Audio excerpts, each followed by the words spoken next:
Dans cette TechTip vidéo, j'aimerais vous montrer la différence entre un système photovoltaïque normal qui communique par WebConnect avec le Sunny Portal classique et un système qui communique avec Sunny Portal Powered by NXOS. Et pour ce faire, je vais comparer un système aux Pays-Bas qui communique toujours avec le Sunny Portal classique avec un système aux États-Unis qui a déjà été migré de Sunny Portal classique vers NXOS. Alors attention, il s'agit d'un système qui communique par WebConnect, donc un système relativement simple, où il n'y a pas de Sunny Home Manager installé. La migration des sites qui communiquent avec un Sunny Home Manager comme appareil de communication aura lieu un peu plus tard, et à ce moment-là, nous allons aussi faire des vidéos pour montrer les différences pour ce genre de système. Deuxième chose, il faut savoir que l'application SMA Energy restera le même. Donc là, il n'y a pas de différence si le système communique avec le Sunny Portal classique ou alors avec NXOS. Donc, tous ceux qui surveillent leur système à l'aide de l'application SMA Energy ne verront pas de différence une fois que leur système a été migré de Sunny Portal classique vers NXOS. Se loguer sur NXOS ou sur Sunny Portal classique se fait de la même manière. Donc il s'agit de rentrer la combinaison de votre adresse email et le mot de passe. Et ce mot de passe ne changera pas. La seule chose qui change, c'est l'adresse web où il faut se loguer.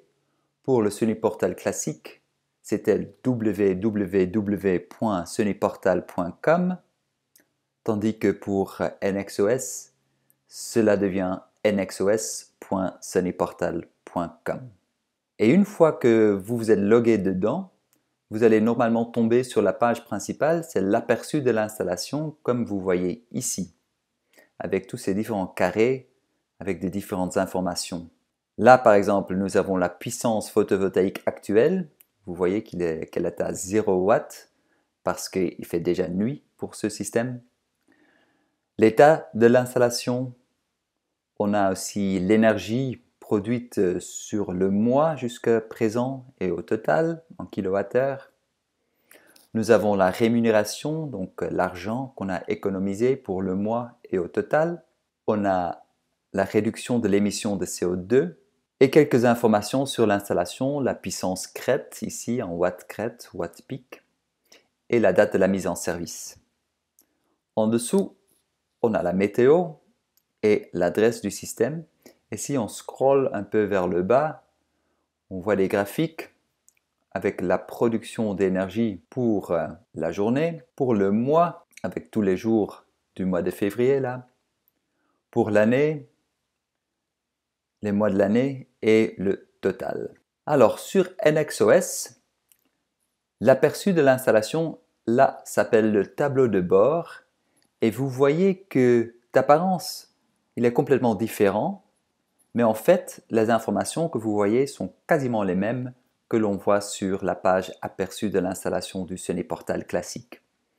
Ici par exemple nous avons la puissance crête du système, la date de la mise en service, on a l'état du système, on a la météo pour aujourd'hui et demain, on a l'émission de CO2 évitée pour aujourd'hui et au total. Ici en bas, nous avons la rémunération, donc l'argent qu'on a économisé pour aujourd'hui et au total. Et à droite, on a la même chose, l'énergie et puissance. La puissance actuelle est à 0 watts, donc là aussi, il s'agit d'un système après le coucher de soleil. On a la production d'énergie pour la journée, pour le mois et pour l'année.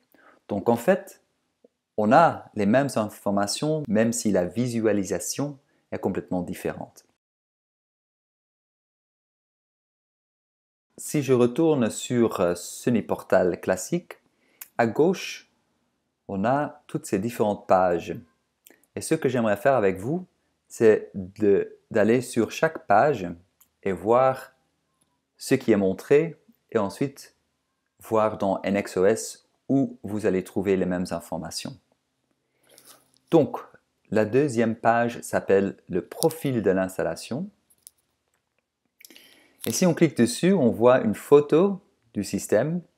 Si on a téléchargé cette photo sur Soniportal, on a la date de la mise en service et on a la puissance crête de l'installation avec les types de modules, leur azimut et l'angle d'inclinaison.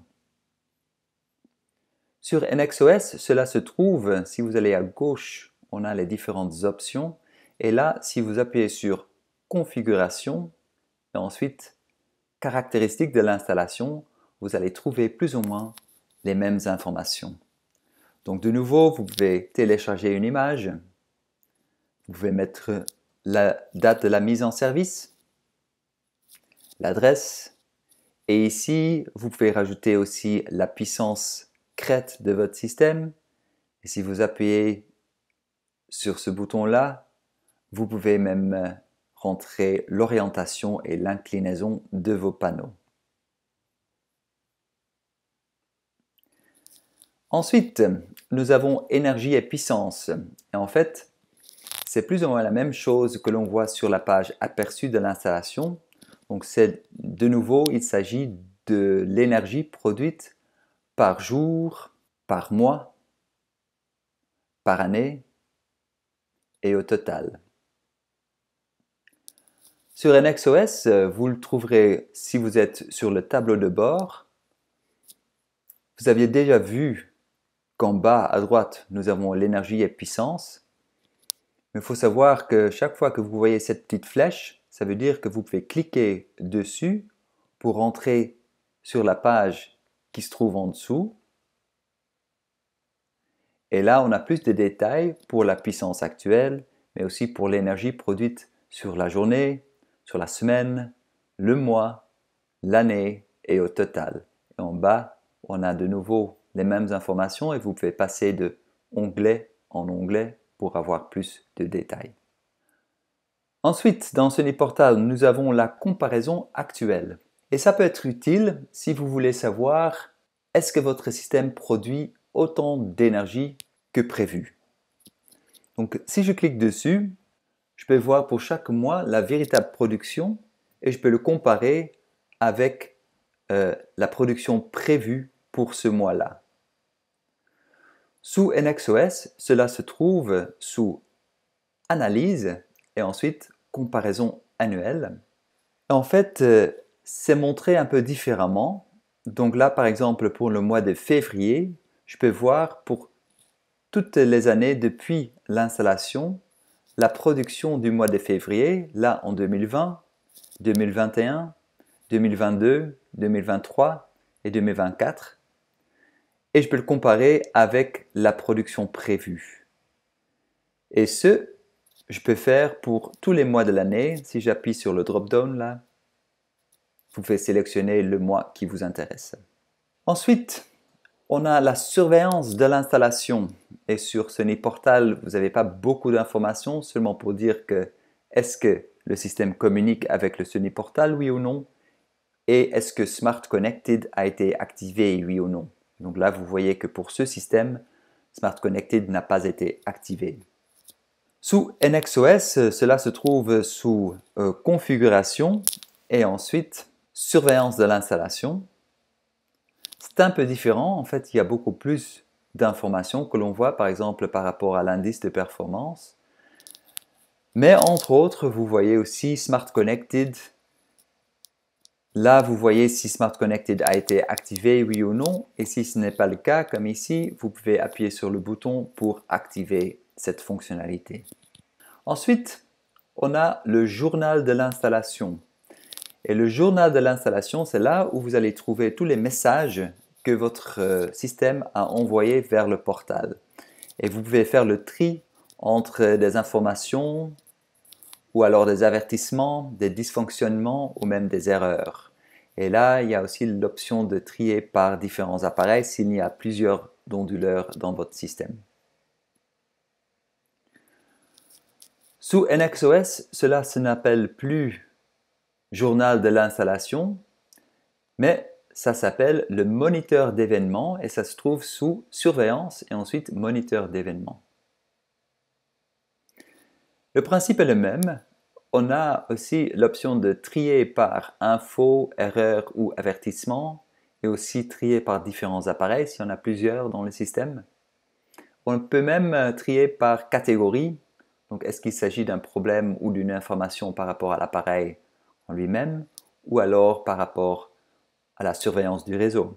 Ce qui est pas mal dans NXOS, c'est le fait de toujours avoir aussi le numéro de l'événement affiché. Ici, par exemple, 10110. Alors, s'il s'agit d'une vraie erreur, par exemple, vous auriez ici le code d'erreur de l'événement. Et pour avoir plus d'informations, vous pourriez ensuite regarder dans notre Online Service Center ou alors dans les guides d'installation de l'appareil pour voir à quoi ça correspond, ce code d'erreur et qu'est-ce que vous pouvez faire pour solutionner le problème. La dernière page ici, c'est l'onduleur. Et sous onduleur, cela c'est plutôt intéressant si vous avez plusieurs onduleurs dans un système. Pour chaque onduleur, vous pouvez voir individuellement la production sur la journée, sur le mois, sur l'année et au total. Sous NXOS, cela se trouve si vous allez sur le tableau de bord. On a ici état et sous état, vous allez voir tous les différents onduleurs dans le système. Ici, il y a un seul onduleur. Vous pouvez cliquer sur l'onduleur et là, vous rentrez dans cet onduleur même. Et ensuite, vous pouvez cliquer sur énergie et puissance, par exemple, pour avoir plus de détails par rapport à la puissance et l'énergie produite par cet onduleur sur la journée, la semaine, le mois, l'année et au total.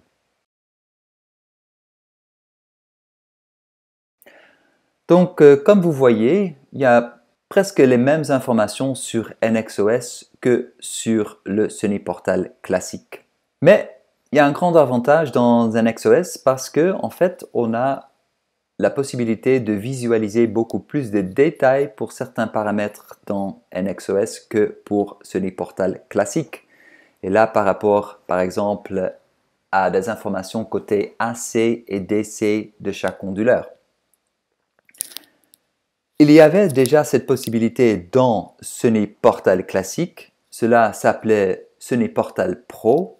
Mais dans le Sunny Portal classique, il s'agissait d'une fonctionnalité payante. Donc il fallait acheter une licence pour visualiser par exemple le voltage et le courant par tracker MPP sur Sunny Portal classique. Alors dans NXOS, tout cela est déjà inclus, donc vous n'avez plus besoin de payer une licence pour voir cela. Et cela se trouve sous Analyse et ensuite sous Analyse Pro. Et si vous cliquez dessus, vous allez voir une liste avec tous les onduleurs dans l'installation. Donc là, j'ai sélectionné cet onduleur. Et ensuite, on a sous Analyse détaillée, ici, plusieurs carrés avec dans chaque carré un paramètre qu'on peut ensuite visualiser dans une graphique ici en dessous. Le premier paramètre que j'ai visualisé, c'est la puissance côté AC. Mais côté AC, on a aussi par exemple le voltage. Donc si je clique dessus, on a par phase le voltage du système côté AC. Ici, il s'agit d'un système aux États-Unis. Le réseau, la split phase, ça veut dire qu'il y a deux phases, L1 et L2. Et pour chaque phase, avec une résolution de 5 minutes, on voit la tension réseau. Donc là, il y a une tension d'environ 122 volts par phase. Alors pour nous, en Europe, on aurait soit une phase s'il s'agit d'un onduleur monophasé, ou alors s'il s'agit d'un tripower, on aurait trois phases, L1, L2 et L3. Et bien sûr, la tension en Europe est plutôt autour de 230 volts. On peut aussi visualiser le courant par phase sur L1 et L2. Et ensuite, on a aussi la fréquence du réseau en Hertz. Et ici, il s'agit d'un système aux États-Unis. Donc là, la fréquence du réseau est de 60 Hertz, tandis que pour nous, ce serait plutôt 50 Hertz. Côté DC, nous avons par exemple la puissance par tracker MPP. Ici, on a affaire avec un onduleur qui dispose de 3 trackers MPP, A, B et C. Et là, par exemple, on voit que pour entrée A et B, la puissance est plus ou moins le même, tandis que sur C, il y a beaucoup moins de puissance, et cela indique que sur A et B, il y a le même nombre de panneaux connectés, tandis que sur entrée C, il y aura un peu moins de panneaux. Côté DC, on peut également visualiser la tension sur A, B et C. Et de nouveau, on voit que sur A et B, la tension est quasiment la même, ce qui veut dire que le nombre de panneaux en série sur A et B sera sans doute le même nombre de panneaux, tandis que sur entrée C, on a beaucoup moins de tension, donc moins de panneaux en série. Ce que l'on voit aussi, c'est de temps en temps, il y a une chute de tension, ici par exemple, et cela pourrait indiquer par exemple qu'il y a de l'ombrage sur les panneaux, et dans ce cas, ShadeFix, c'est notre système de gestion d'ombrage, va chercher un autre point de puissance maximum, un autre point MPP, et donc peut-être jouer un peu avec cette tension. Donc cette chute pourrait éventuellement indiquer qu'il y a de l'ombrage pendant ce temps-là. Alors, on a aussi sur le côté DC le courant sur chaque tracker MPP. Nous avons aussi la résistance d'isolement. Et là, vous voyez que cette résistance d'isolement est autour de 2000 kOhms, donc 2 mégaohms pour ce système. Et finalement, nous avons aussi la puissance spécifique, c'est-à-dire c'est la puissance de l'appareil divisée par la puissance crête du système. Donc voilà, c'était juste pour vous montrer une petite vue d'ensemble de Sunny Portal Powered by NXOS comparé avec Sunny Portal classique. Merci pour votre temps et j'espère à une prochaine Tech Tip dans le futur.